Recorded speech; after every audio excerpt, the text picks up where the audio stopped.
Mu mwaka umwami Hozeya yatanzemo, nabonye Nyagasani yicaye ku ntebe ya cyami ndende kandi itumburutse. Ibinyita by'igishura cye byari byuzuye icyumba gitagatifu cy'ingoro y'Imana. Abaserafimu bari bahagaze hejuru ye, bafite umwe umwe amababa 6, abiri yo gukingira uruhanga, n'andi abiri yo gutwikira ibirenge, n'abiri yo kuguruka. Nuko bakikiranya amajwi bavuga bati: Nyir'ubutagatifu, Nyir'ubutagatifu, Nyir'ubutagatifu, n'Uhoraho umugaba w'ingabo, isi yose yuzuye ikuzo rye.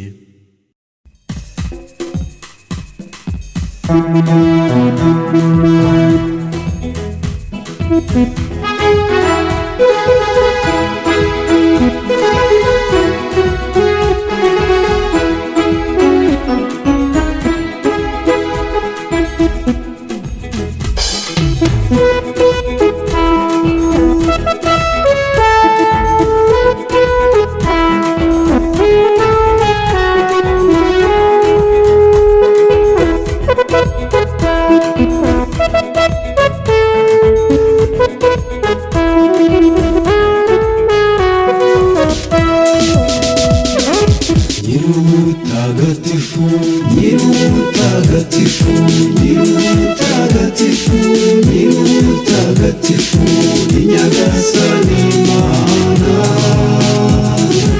umutegetsi w'ingabo, nahabwa impundu mw'ijuru.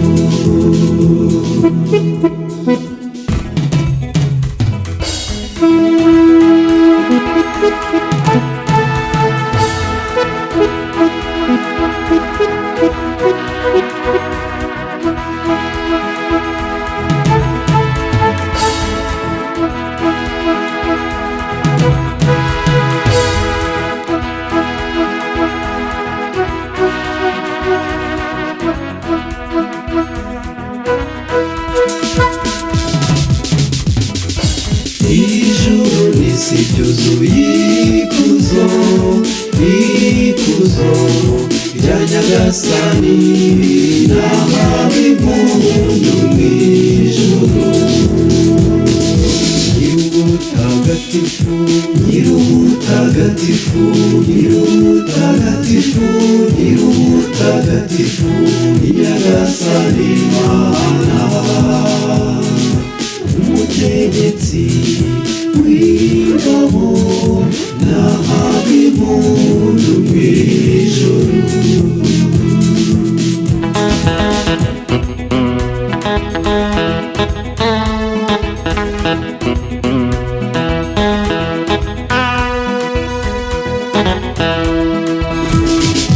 Ninasingizwe uje mw'izina, izina rya Nyagasani, nahabwa impundu mw'ijuru.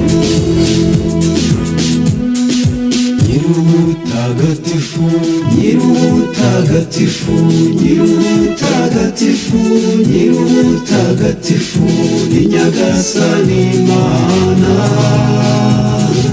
umutegetsi w'ingabo, nahabwa impundu mw'ijuru.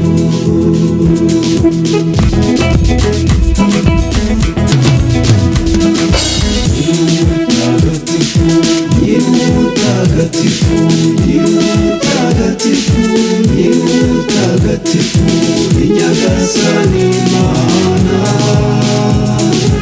umutegetsi w'ingabo, nahabwa impundu mw'ijuru.